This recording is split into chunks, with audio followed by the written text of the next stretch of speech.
give us a word about what's happening in Costa Rica. When you left us, I don't know how many years ago, do you remember when it was you were here helping us with 90? Was I here then? 24 years ago, you've been going a long time. You went to Mexico, as I recall from here. How many years there? And now you're in Costa Rica. We were there from 1990 to 2005, so we were there 15 years, and previously we've been there for a year and a half, so 17 years altogether. Dad passed away at 95 3 years ago. Mom was left alone. She's now, she will be 86 in August. She needed someone to take care of her. We were in transition. We had spent almost 5 years in Dallas, Texas, as a minister of music at Costa Rica Baptist Church. So we left for Costa Rica to be next door to Mom and take care of her. So that's one of the reasons that took us there, besides looking for a place of ministry in Latin America where we feel that that's where the Lord has used us and will continue to use us.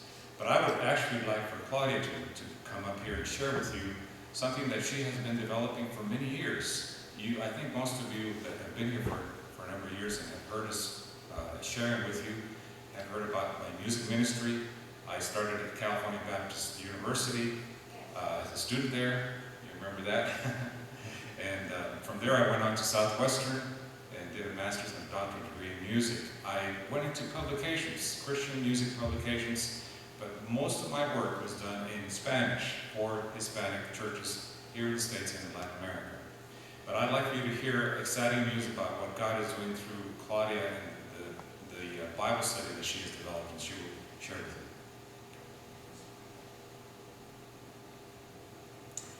But first I want to say that Leslie is Wayland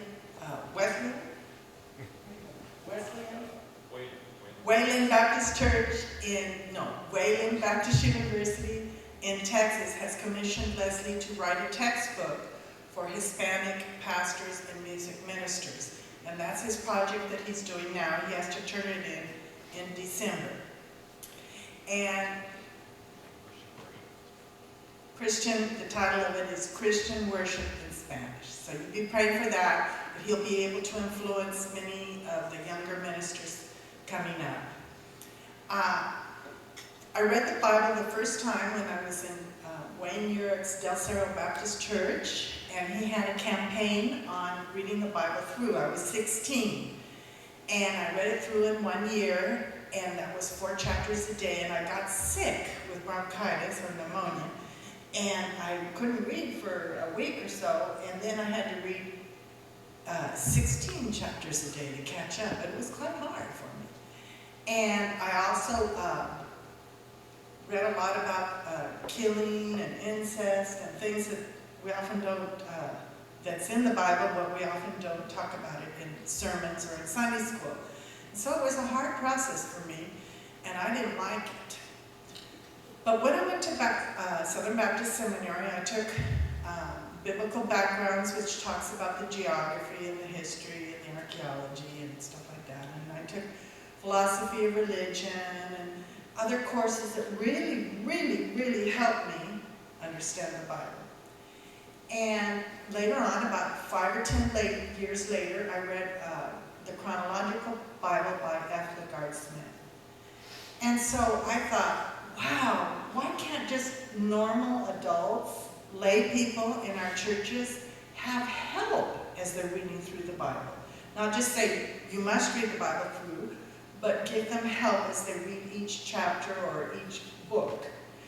And so God led me to develop historical panorama of the Bible, Panorama Histórico de la Biblia. And I've been teaching this course over 35 years. In Mexico, when we left, I had 10 teachers, 10 groups teaching panorama. And now in Costa Rica, I finished the first cycle. We've been there 3 years, and I was in 3 different churches for the first cycle, and now I'm in 3 other different churches.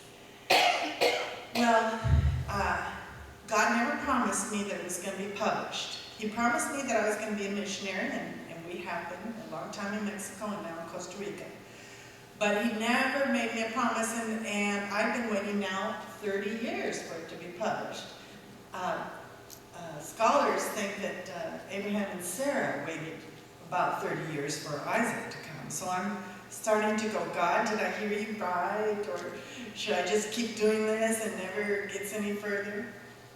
Well, one of my students in January, his church where I had been teaching Panorama broke up. And so he decided to go and consider other places. And he came to a church where the pastor had a big map and was asking people in the congregation, I guess for the first time, as I understand, where is this place and where is that place?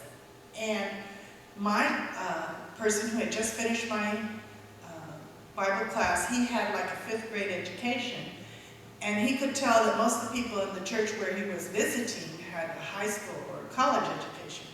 And so he didn't want to stand up. He knew where the places were, but he didn't want to stand up. And but he waited and waited and waited and waited, and no one else knew where it was. So finally he stood up and he says, this is his, and this is there, and this is that. And the pastor says, well, where did you learn that? And he says, well, I just finished a course sponsored by the Bible Society of Costa Rica that taught me all these places. So they contacted me, and to make a long story short, God has done a wonderful miracle. I just signed a contract about 3 weeks ago, and they're going to publish it on the web. So it can now go all over the world. And I even had to sign a secrecy contract, which means that I can't tell you the process of how it's going to be done. But please pray that it will be very, very professional, and that minimal mistakes will be made.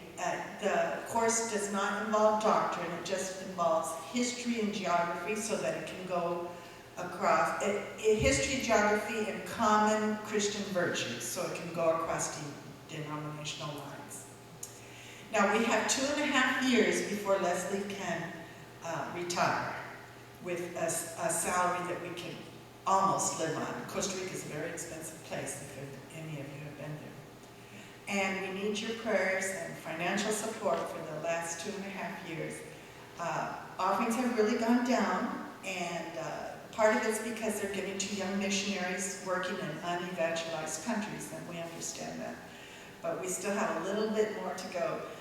Makeup is so expensive in Costa Rica. My mom bought a bottle of makeup this tall because she celebrated her 60th anniversary there. And she couldn't be without makeup on her 60th anniversary, and it cost her $24. $24, a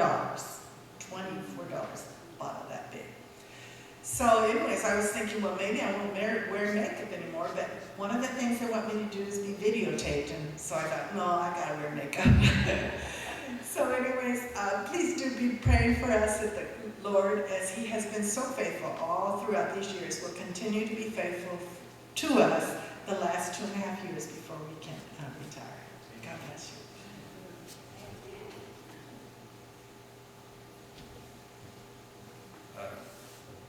1990s when we were here, and I was minister of music. It was a very brief period of time, and that was when we were about to leave for Mexico. The reason for our visit here is because Mark Jappy's daughter, who was Claudia's brother, he pastors at Gateway Church in El Cajon. His daughter was married, and so they were kind enough to pay our way to come up here and participate in the wedding last weekend. But no sooner were we getting ready for this trip, and now our son, whom you remember as a 6-year-old, is getting married. He'll be 30 this year, and he'll be married in September, so we will have to be back in the area. Thank you so much for allowing us to share with you this morning. God bless you.